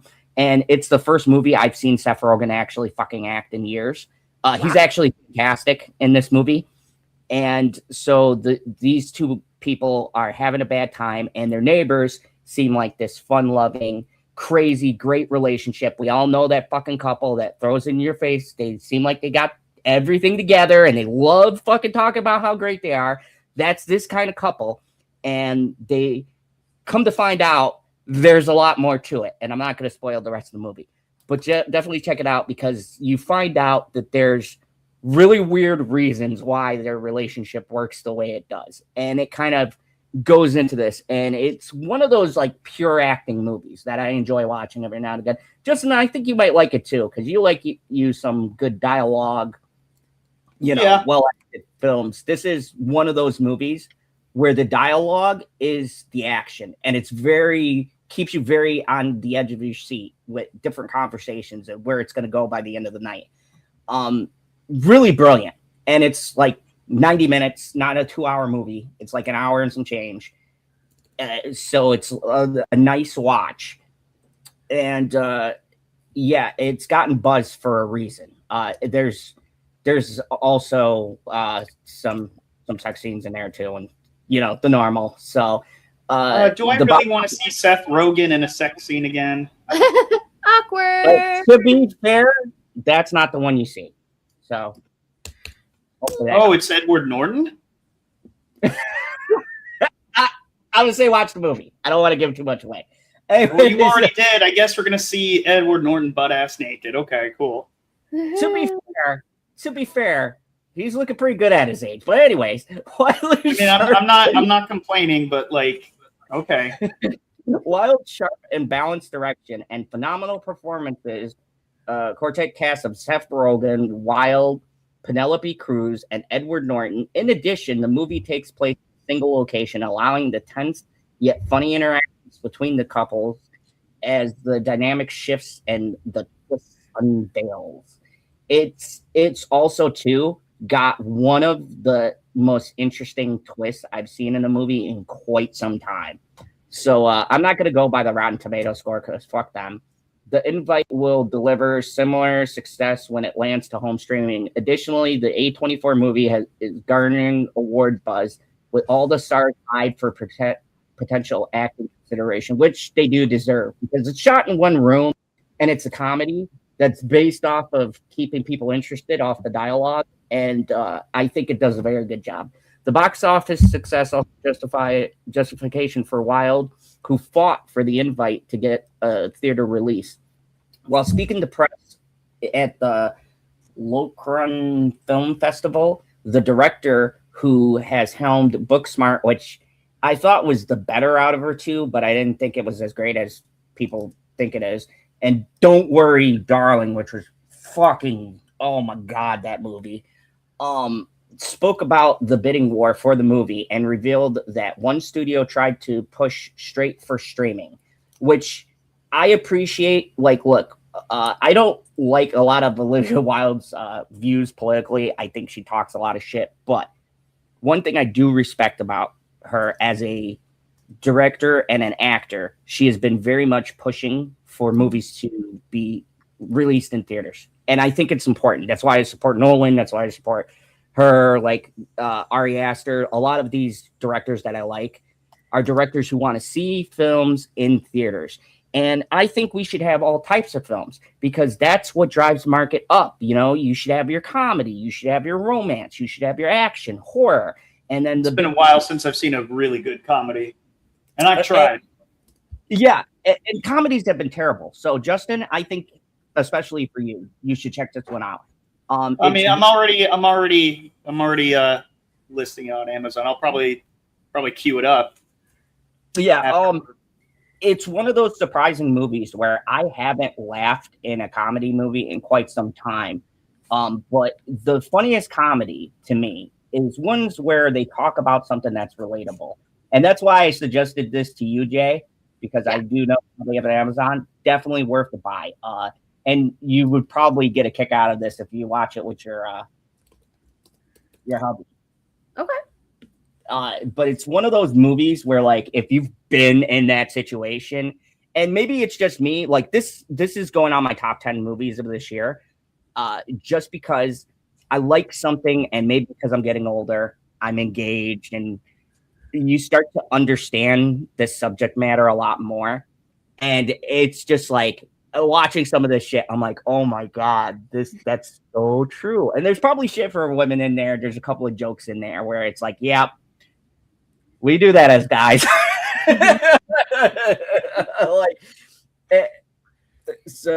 What was the last comedy I saw in theaters besides The Naked Gun? Probably, there's this movie with Paul Rudd. It was called like Friendship or something. Yeah, where that was one dude like goes out of his way to be Paul Rudd's best friend, and he ruins his whole life doing this. And I'm like, I'm not even laughing. I'm just like, I'm cringing. I'm like, and maybe that was the intention of that, but I didn't find it funny. I found it like very cringy. So I hope it's not that kind of movie. No. It's just straight up laughs. But they say I get secondhand embarrassment with cringe. I just can't watch it. So she said they bribe you to not take theatrical. We have to fight for it. It's a bribe. They pay you more, not a filmmaker. No, the financiers will get a lot more money to go to streaming. And you take that bribe and give it up. Give it up if that's where your priorities lie. But we were really lucky that our financier gave me the opportunity to make this decision, which is something I don't take lightly. She could have very easily said no, which hats off to the distributors at A24 too. I think it's very important to keep the theater experience. So it's why I will always watch an A24 movie, whether it's my thing or not. I want to support companies that are trying to keep the theater experience going because, folks, we're losing it quickly. And if you've watched new movie, which I'll get into a rant about here in a second, from Netflix, it proves why we need to make movies for theaters. Like, you can have your streaming shit. There's even some movies that should fucking go to streaming. Yeah. But we have to keep intact that feeling of closeness, having to fucking take a car drive. Like today, I'm going to take the wife to see Spider-Man after we're done with this stream. And so there's an excitement about that. Like getting the person you love together, gathering with friends and fucking socializing. And it's really scary. We're heading into a place where these companies want to push for this stay at home like a fucking zombie and just consume the slop that they release 50 fucking movies that half of the people probably haven't seen. So I really wanted to give kudos to A24 as a distributor and as a company that wants to not only give smaller directors a shot, but also wants to push to have their films released in theaters as they should. Because with how shitty a lot of movies were last year, we need shit like this. It keeps the industry going. And this movie made its money back by word of mouth. So A24 acquired the domestic distribution rights for $12 million and pushed for a platform release, which isn't commonly used by studios these days since COVID. However, the strategy of launching in select theaters, then expanding it nationwide, worked in the favor to create buzz. So, like every other company, you do have to have those streaming releases, but the strategy of launching it in theaters created the buzz, which is now going to give them more money on the platform because of the fact that it ran up against Spider-Man and the Odyssey. I think it was number 3 for a while in the box office, quietly under the radar. So that's fucking insane. And I think that proves that people have a hunger to see these good, well-acted movies. The invite will soon knock on viewers' board with its home release. It's expected to drop on HBO Max as of writing. A24 has not announced the date. In the meantime, Wild's comedy will draw more attention in the coming weeks, especially with the award seasons right around the corner. It's 108 minutes. It stars Penelope Cruz, Edward Norton, Seth Rogen, and Olivia Wilde. So definitely check this movie out. I would say support it. My side tangent I was going to go on was, I'm going to go full screen for a second. I watched one of the fucking worst movies, and it's on my top 10 worst movies list. Congratulations. The Strangers Chapter 3 narrowly beat it. But The Last House, this fucking movie is so goddamn terrible. And if you guys don't know, Netflix has mandated, in their infinite wisdom, they've mandated that they've got to treat you, the audience, like a bunch of fucking zombies. So when you're watching a Netflix movie, series, anything that's created by the American branch, I'm not talking about like the South Korean dramas or anything, because Netflix doesn't make those. They just distributed them on the platform. I'm talking about originals. They will literally sit there and fucking tell you what is happening in the movie. And if there's one thing that pisses me off more than anything, is when people go over the plan 5 fucking times, just for the sake of making sure that you're paying attention while you're on the phone. This is the most asinine, stupid fucking decision I've ever heard a company do. Their justification is, we know you're going to put on this shit movie that fucking sucks, so we're going to narrate it where you don't even have to watch the movie. At that case, just fucking get an audiobook and throw it on in the background, because that's what they're fucking doing to movies. Movies is a visual medium. If you are so disinterested that you're putting it on in the background, then it's not the problem with the consumer. It's the problem with the fucking product. You're not making a good product to keep people's interest. When I was watching any show, let's just take it to the first seasons of Game of Thrones. I didn't throw it on in the background and fucking do the dishes or whatever. I was locked the fuck in. It's ridiculous. Yes, it's not a hurricane. It's there's more. You know what? I'm gonna spoil it because it's a shitty movie. It's fucking it's weird fucking sea monster creatures. The design was awesome, but the movie is shit. Like, it's PG-13 on Netflix, which doesn't make any sense. And then on top of that, the rating is so fucking terrible. I shit you not. I'm sorry, I went Nick Cage for a second. I shit you not. In this movie, they cannot leave their house. And how do they get food? They have a fucking chimney. They take these homemade traps, they throw them vertically up this fucking chimney, and somehow it lands perfectly on the ground right next to the house. Physics? Who fucking cares? Nobody's watching. Common sense? What? You're just a fucking dumb idiot watching our platform. Like, I fucking hated it. Oh my God, I hate net. I've gotten to a point where I don't even want to watch a Netflix original. Fuck the fucking Knives Out series. because those were shit anyways. Fuck all these other. I'm sorry, Justin. I know you love those movies. I don't. No. He's like, don't put me in with that shit. Here's the deal. I liked the first Knives Out. I support Rian Johnson doing anything he wants originally. With Star Wars. Like original movies, but as long as he stays away from Star Wars, then I support everything else he does. Beautiful. That's my take. Distract him with something else. And B, I agree. The problem with modern Hollywoods is it thinks if you can spend disbelief for X, Y, and Z, you wouldn't mind stupid shit like the traps. Exactly.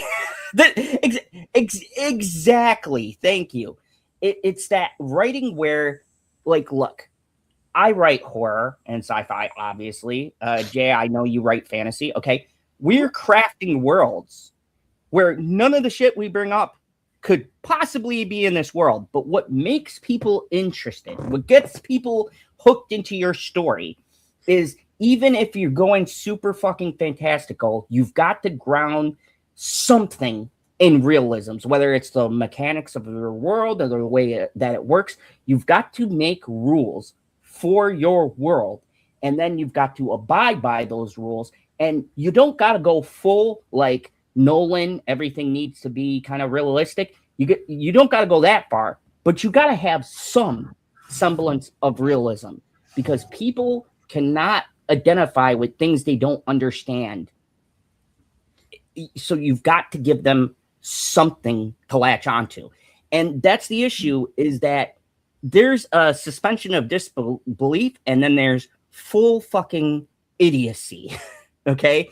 How is it put in Tropic Thunder? You never go full retard. and that is what I feel like Hollywood has been doing. They pulled a Simple Jack. And they haven't been recovering since. And they've refused. And Netflix is the biggest offender, which is why I did not want them to get Warner Bros. And I could not understand why everyone was excited, because if that happens, nothing would be released in theaters. I would have loved Netflix HBO Max merger, so I can just not pay for HBO Max. I just no. But I'm also I do not like. We are close to idiocracy. I do agree. Yeah, we're dangerous. Has aged like fine wine over the years. That movie becomes more relevant every passing year. How fucking crazy is that? And that's supposed to be like a wacky comedy, and we are basically living in this fucking world, which is insane. Another great metric that I'm just gonna bring up because it's a classic. Fucking Demolition Man.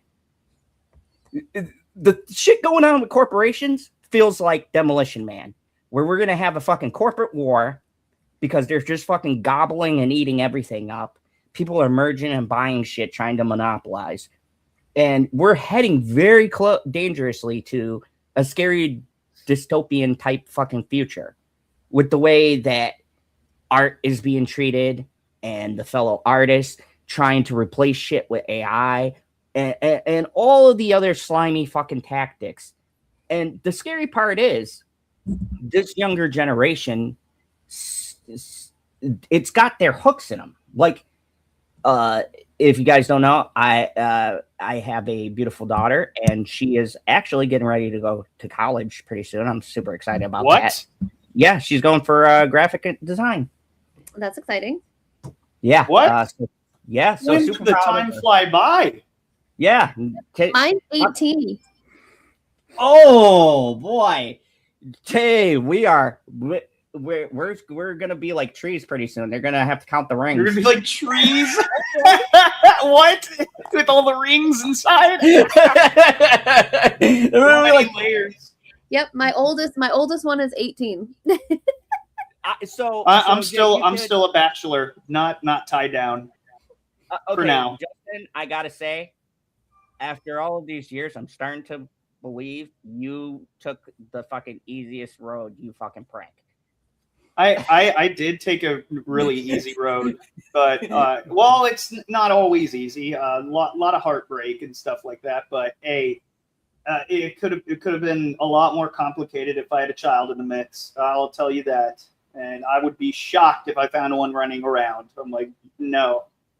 And B brought up a great point, and this speaks to everything I just ranted about. And I remember this article. I think I covered this, but Matt Damon and Ben Affleck said Netflix uses AI to detect whether people get disinterested in films and fill those voids with recaps of what happened. Exactly. So not only are they recapping, which is fucking ridiculous to begin with, but they're also using AI for That's not surprising. That's not surprising. They're using every shitty fucking tactic in the book simply, purely to get people who are not even fucking interested. Because to them, it doesn't matter if the movie's good or not. It's about them clicks, baby. It's about that watch time. If you throw on, like, think about this, guys. Netflix, when I looked it up, they make over $1 billion a day. A fucking day. Right now, they just made, yesterday they made $1 billion, and right now they're making $1 billion as we're talking about how shitty they are. Mm-hmm. That is insane money. Like, people wonder why they spend millions of dollars and where they get the money from. It's from you guys. Yep. And this is me too. We're the problem. We're the reason why they can fucking buy shit for millions of dollars and be perfectly okay. It is. I still am kind of bummed that I didn't get onto the Netflix train when I was in LA. Like they were handing out deals like candy, and I wish I got onto that. I really wish I had, or I had a resume to back it up, but I didn't take it. So, and that's the thing. I wasn't ready. I was not ready. 21-year-old Justin was not ready. So I'm gonna get off before we continue. I'm gonna get off of here. I love you guys, and I will talk to you soon. Yeah, my husband will be here with Chaos Agent here soon, and then Chaos Agent's gonna want to come in here immediately. So, gotcha. It was good seeing you, though. It was good to see you, and I'm definitely trying to get back to normal life, and I'll have to fill you in on everything that's been going on. But it's wild. Like, you know me and my chaotic life. It's wild. I can't wait to hear it. All right, I love you guys. Bye.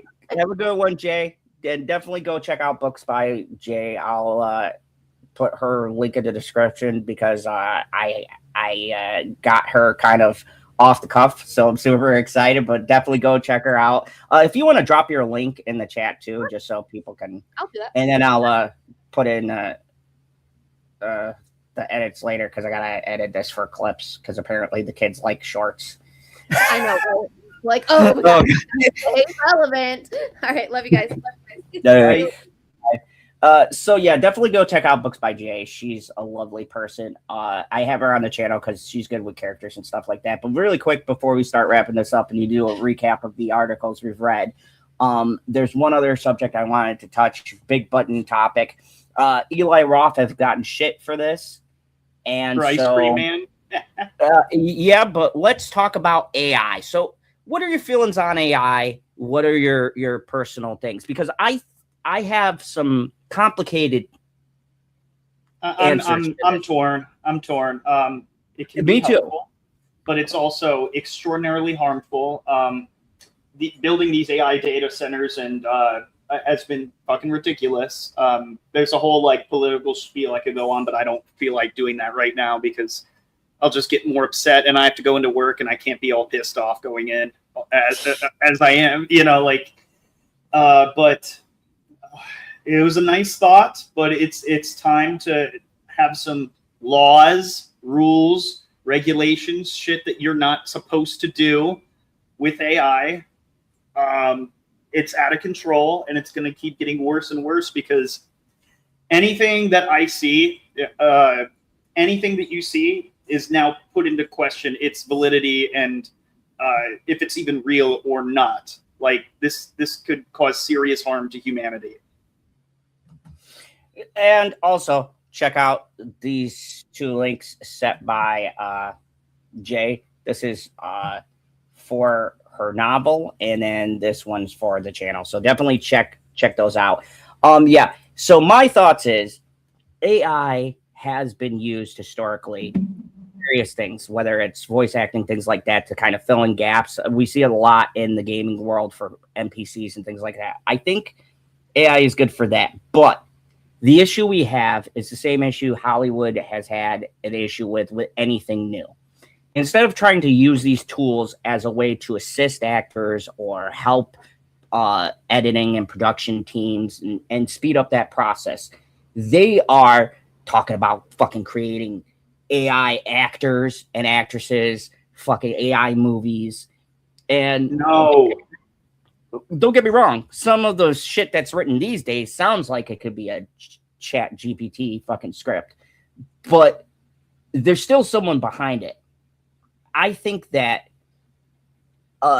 like, for instance, Eli Roth got some flack because of this animation in the movie, and apparently the company they sent to used some AI stuff in the picture.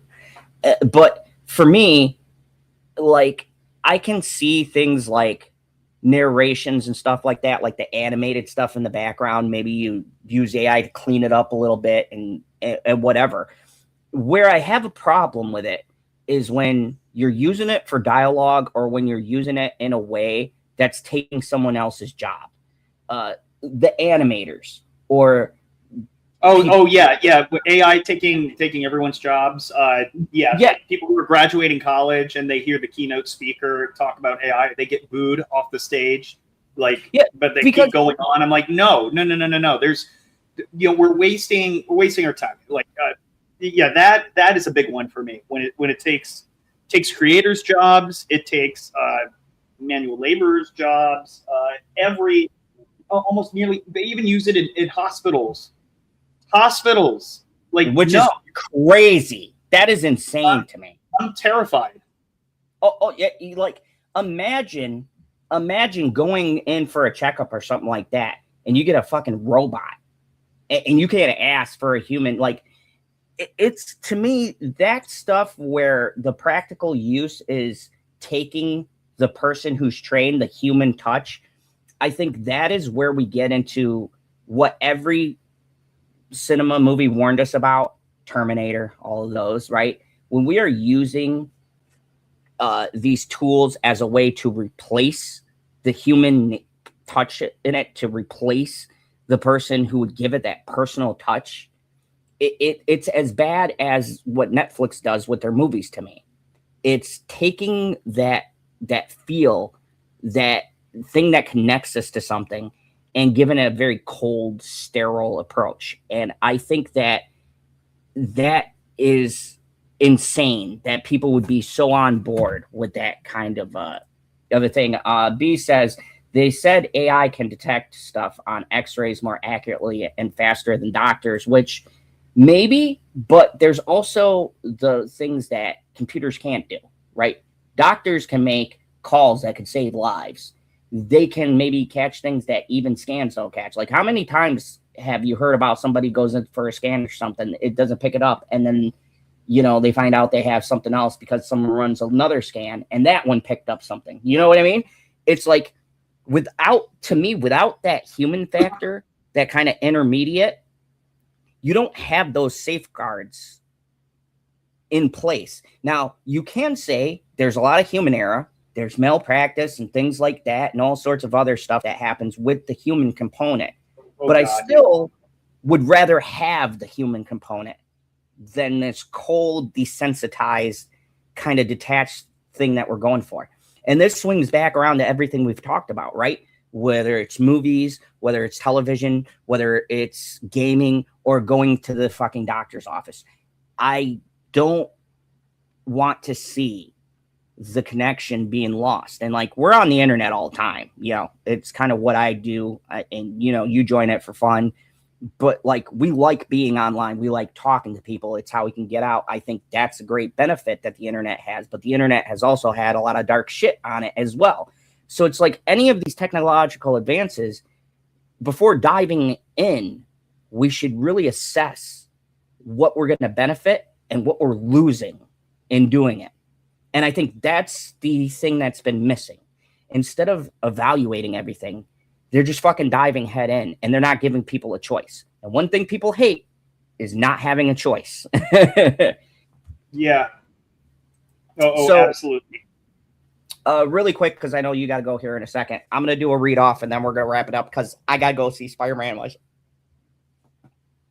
myself. So I'm going to read through the articles. If you guys haven't seen this segment before, it's a little funny thing that me and Proper have been doing for a while now. I'm going to read off the title of each thing we covered today, and he's going to give off the cuff reaction to the title of each article we covered. And if you guys want to see these articles, please, you could go in the links in the description, and you can actually click on each one to know where my sources are for everything I've talked about here today. So, first article, brand new day keeps a record pace, and the Odyssey sets a new high for Nolan. A new high, huh? like he's already put on a fucking pedestal. Which higher did I get? Beautiful. Jacob Elordi is circling Ari Aster's next film, Scapegoat, at A24 starring Scarlett Johansson. Why is he wasting his time with these movies when he could be making The Kissing Booth Part 4? Why? I've been waiting for that. It's like, no, oh my God. Dude, now that you told me that, I knew the name sounded familiar, but I've had like a mental block on that fucking movie. Dude, but this is the biggest turn since Robert Pattinson. Like, I'm glad he definitely has some acting range. So, I knew he did. It was evident in those shitty movies. He just needs a good plot to back him up and a good script. Yeah, I mean, I don't think nobody. Then we see him thrive. Dude, the fact Kissing Booth was as popular as it was, it just shows that those shitty teen movies are always going to have a place. Like, no matter what we do, we can't escape them. Yeah. Linda Cardellini reveals homage to Betsy Palmer in Crystal Lake. A certain sweater makes an appearance. What was that? Okay, so Linda Cardellini reveals homage to Betsy Palmer in Crystal Lake. A certain sweater makes an appearance. This is not news. It's an article of clothing. I don't care. I don't give a fuck about a sweater. Like, that's the least like interesting part of Friday the 13th. I'm not looking at the wardrobe. I want to see people get like killed. I don't care what you're wearing or not wearing while doing it. Like, you know what I mean? What was the point? You wasted my time. New R-Rated Remake with a surprise $42 million box office is finally releasing on streaming this week. Okay, great. Like every other fucking movie. Big deal. Move on. Not news. And that's it. So that's the show for today. Thank you very much. I want to give a shout out to Baka, who has been. Oh yeah, he's a real one. I like him.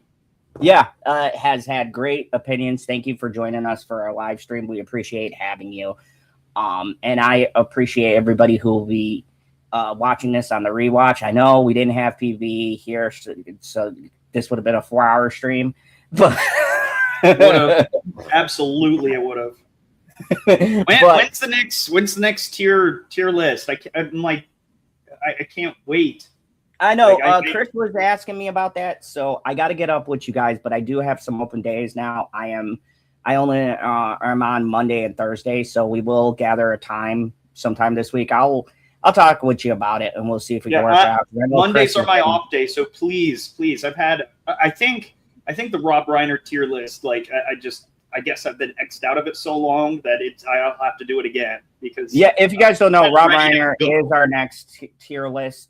It's been mainly my fault. Monday isn't good for me. I could do Tuesday, Wednesday, Friday, maybe Saturday, but I spend time with the wife, and possibly Sunday, but also I spend time with the wife. So the really best days Figure to it do out. Friday, Tuesday, and Wednesday. Wednesday is fine. Yeah. I'm working mornings Wednesday, so. Yeah, so maybe we'll mull that over. I'm thinking Wednesday will be a good day. Maybe Wednesday nights I'll do a tier list. Oh, that'd be perfect, actually. Because I would like to get back to doing normal shows. I've been trying to figure out what to do on Wednesdays, so we'll get up with Chris. But if you guys don't know, we do a fun tier list. It's normally me, PB, Justin, and Chris Knight, and we do tier list of directors, movies, actors. It really depends on what we're feeling. I do have another suggestion after Rob, which has been inspired me. I want to do one for Sam Neill.